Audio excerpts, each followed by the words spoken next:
ah, 3 cylinder. So anong nangyari, laging napabayaan ng customer, di siya nagpapa-change oil, oh. Naputol yung timing belt. Ganito yung Ford Escort. So anong nangyari, pag naputol ang timing belt, magpapang-abot yung valve saka piston. Pag nagpang-abot,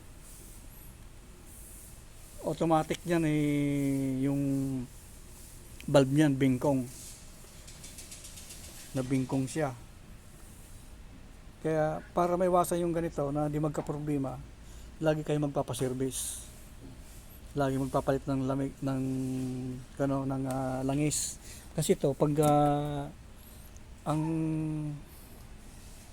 ito kasi itong time belt na to, umasa lang sa kwanto sa langis Dapat ang langis palaging mabago, hindi yung yung luma. Kasi nagkakaroon kasi ng langis lumalapat yung langis.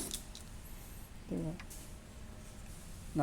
Pag naputol yung timing belt, matik yan, out of timing na yan. Ito yan, ano. Pakita ko sa inyo lahat yan. Ayan, oh. Ayan, oh. Yung mga tama yan, oh. Yung sign na yan, tumama yun dun sa piston. Yan. Automatic bingkong na to. Ayan, singaw na yan. Bingkong na yan, oh. Singaw na yan, oh. Ito yung exhaust. Lahat yung mga tama. Ito yung intake, oh. Walang tamang intake, oh.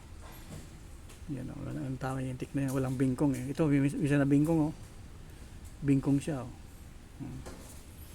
Kaya para sa yung mga sasakyan, dapat ugaliin magpapa-service lagi, magpapa-change oil. Huwag nyo pabuti ng 10,000, 8,000 km or 5,000, ipa-change oil kagad. Kawawa naman yung may-ari nito, naputol yung timing belt Pag naputol yung timing belt, ito yan, oh, putol din siya, oh. Yung sa camshaft holder, bearing cap, oh. Purtol siya, oh. Purtol siya. Dito yan, Dito yan, oh. Purtol siya. Kasi nga tumukod nagpang-abot